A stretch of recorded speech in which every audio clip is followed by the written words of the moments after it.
welcome to another episode of my vlog. Today I'm going to be doing something a little bit different. It's going to be inspired by the piano book adventure that's currently going on in connection with Spitfire Audio and Christian Henson, and I thought I would have a go at sampling this Kawai K200. I've had it for about 5 years. It's not seen a tune in about 9 months, so I'm really not sure how good it's going to sound. And also, it's the first time I've actually properly sampled an instrument, so we're not expecting any fantastic results here. So I'm going to start off by getting the mic positions all sorted, and then I'm going to get on with setting up the Logic session, and then I'll just get on and sample it and see where we're at the end of the day.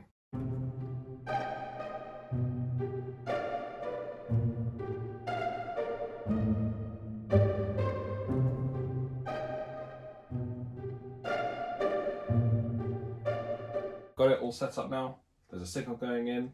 I've got Kate in my ears, and we're going to see how this works.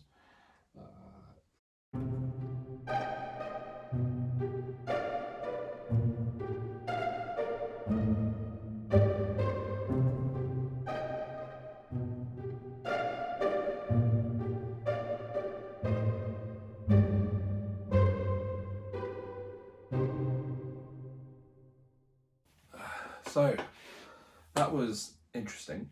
It definitely takes a bit of practice to follow the click and all the instructions and stuff. I'm going to go back and have a look at the audio and see what came out. I did have to do 2 takes of that, as you might see. I had to change a couple of things. I left a clock up in my lounge, which is not a clever idea because it's tick, tick, tick, tick, tick. It's a nightmare. I remember the dehumidifier this time, but I didn't remember the clock. And then the other thing I did was I ended up playing, because the idea of this is you're supposed to play up in the circle of fifths. So you go like C, G, D, A, and so on. And that kind of fills in, you fill in the rest with the sample machine. But what I did was I completely forgot about circle of fifths and started playing tritones instead. So I played C and then I started playing an F sharp. I was like, why would I play an F sharp? That's not in the circle of fifths, Mike. It's not a fifth above C. So I had to redo that entire thing.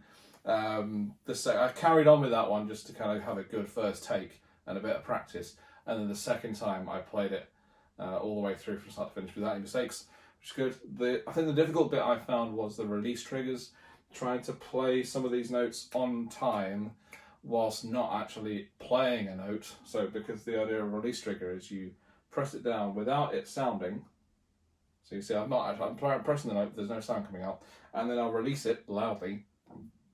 The problem with that is sometimes I was doing something like this, where I was sounding a sound and I didn't want to, so I'd release it and put it down. By the time I got around to it again, it wasn't releasing it properly, or at least there was sound going on. I don't know if that'll make a difference in the final instrument, I have no idea. But yeah, we're going to have a go at the edit part now. So this is probably the bit where it's going to take a lot longer than the recording bit. But let's see. Assuming, of course, that the sounds are actually good enough. I'll see you in a minute. Okay, so we are here with the audio. As you can see behind here, we've got all of the audio now. What I did was, like, technically 2 takes. We've got this one here underneath and this one here.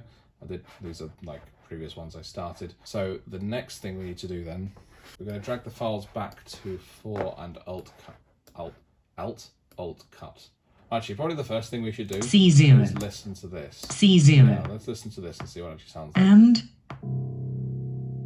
yeah, so you hear there. I actually did that slightly late because I wasn't ready. And then here's the clanger. And yeah.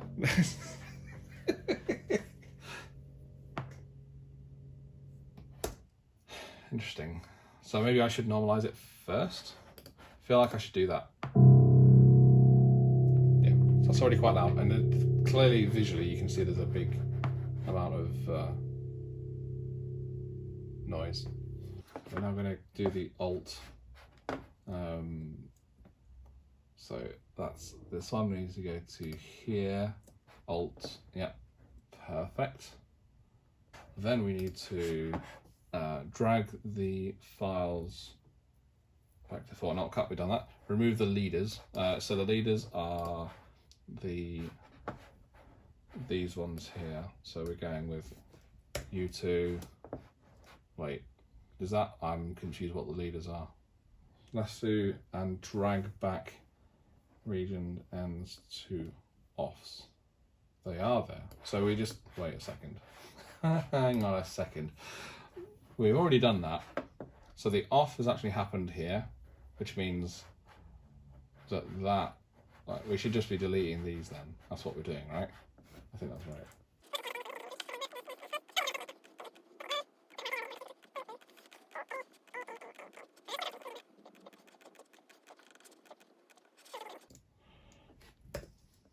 Okay.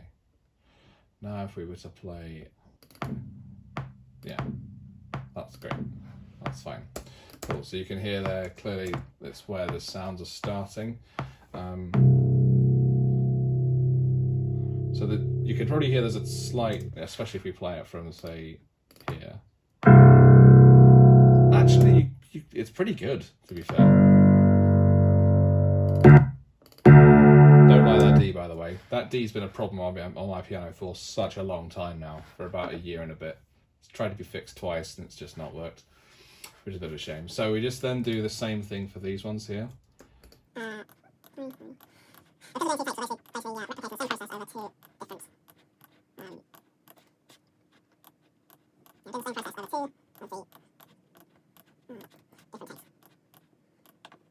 Hoping I don't make a mistake here, following exactly what's happening on the top. That should look fine. Yeah, fantastic. Right, okay.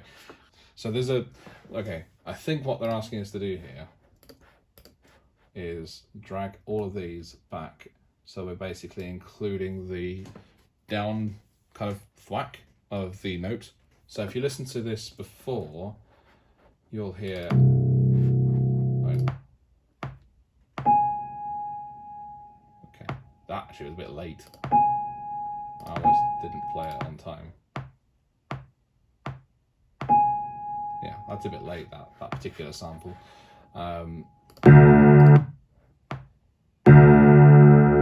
You'll hear with that one, there's definitely like the note comes down, but because I'm playing it as a pianist, playing it slightly off the beat or earlier than the beat, that means that really you need to allow for these notes.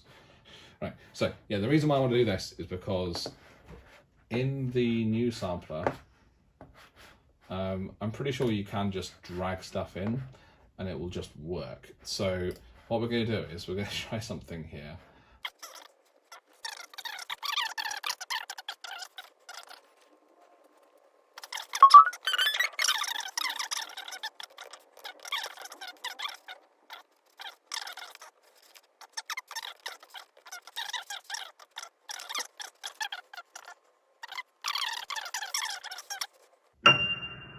Okay, that's not bad.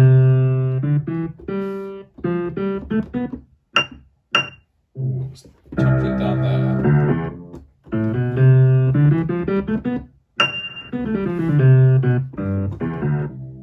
Cool.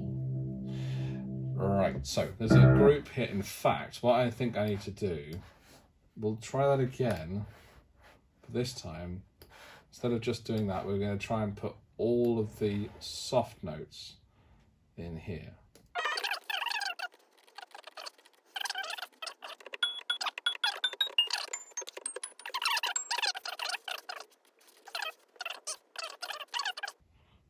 Which is strange. Do I just need to go through these and label? The one thing I really don't want to have to go through and do, but I feel like I'm going to have to.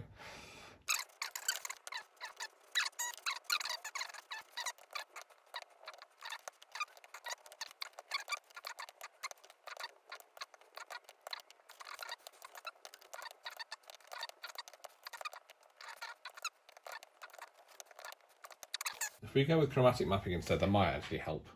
I don't know.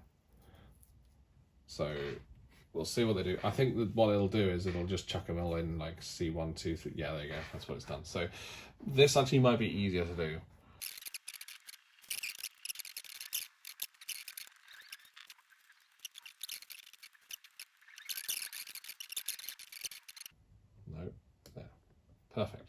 Now if we select all of these, extend them all out, bang, we're there. This one needs to go right down here. Actually, to be fair, the piano only goes down to the bottom at A. So what you should do is go there, and then this one just goes up to wherever, really. Oh, we're talking with velocities. Cool. Now we're understanding this. Cool. So the next thing we need to do then is have a look at the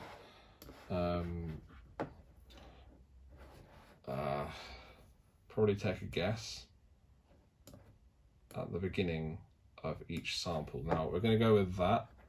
It's really difficult to tell here. That's better.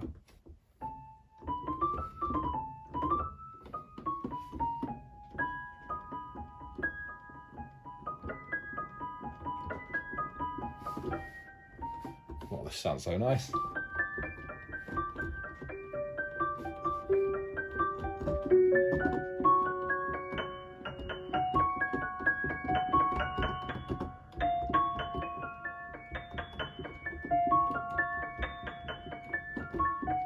Oh man, this is this is really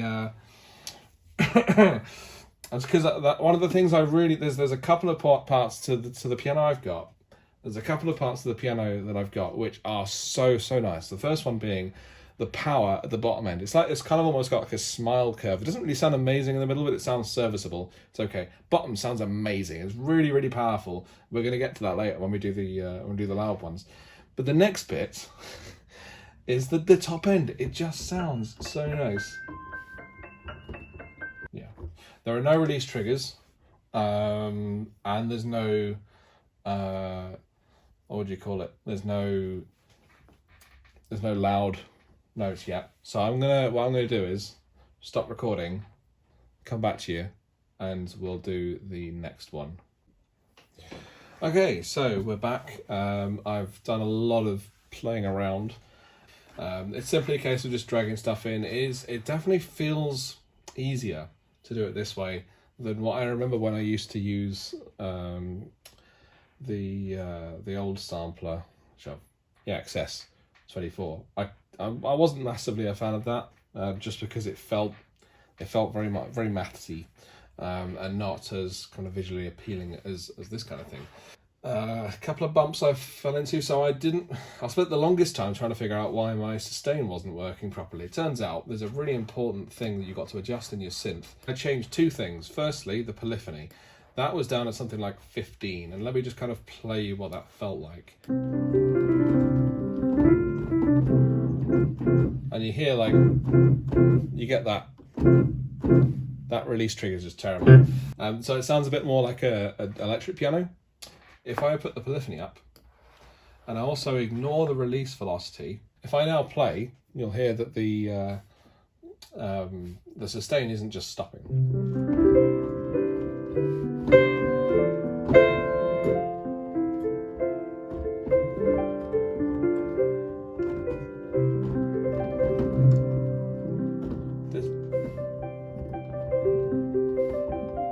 So yeah, that sounds lovely. It's way better having the extra polyphony. It means you've got all sorts of. I think if you kind of play,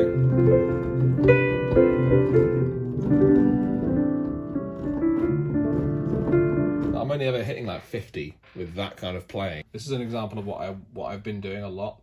Is just kind of playing it. If I can hear clicks and things like that, I go into the file and you see here what I've actually got is.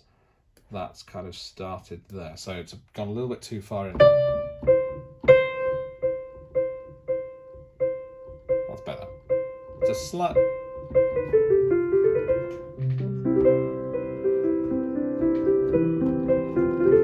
Yeah, it's slightly late, but it's fine. It's definitely better than having the click at the beginning. So the last thing I did then, obviously apart from putting the volumes of the release triggers in, if we go back into the synth. You see here I've put in ignore release velocity, off. It's all about having those tiny little kind of flavors on the outside of the sound that you're playing to give it that feel and flavor of a real instrument, which is kind of at the core of trying to make sample instruments, is to basically be able to play it and think, yeah, this sounds like a real thing I'm playing here. Obviously, you're playing it on a piano or a keyboard, and it's recorded by someone else, but it's a good thing. So what I've done there then is made a piano. The first thing I want to do, get a bit of EQ in there. And this is what I would normally do if I was recording my Kawai in the normal way with microphones, but just recording a track with it. This is exactly what I would do. I'd be adding a grand piano thing on this. Oh, this is why I changed the groups. Okay, so if I go into here, I take away the synth because it's getting in the way. We just go to the loud, and as a group, we take that loud volume down by about 5.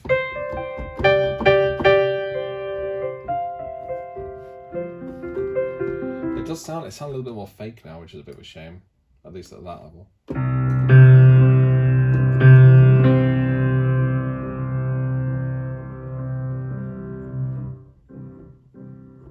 It's really quite quiet now. So there's other things you could do as well. The panning is one thing. Because I recorded this in a stereo format, I believe I did, pretty sure I did, that meant that was the stereo nature. It's not really there, like, a bit frustrating. Oh no, by key, perfect, there you go, that's nailed it. So we've got that up to pan, let's go with like pan, we'll go with like 100, 80, 85. That'll probably be fine. So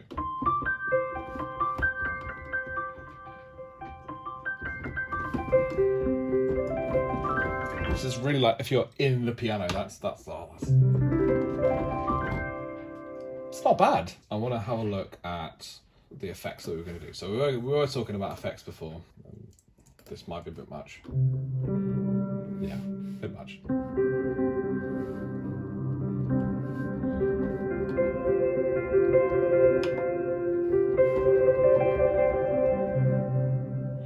So these are definitely too long for what we want to be doing.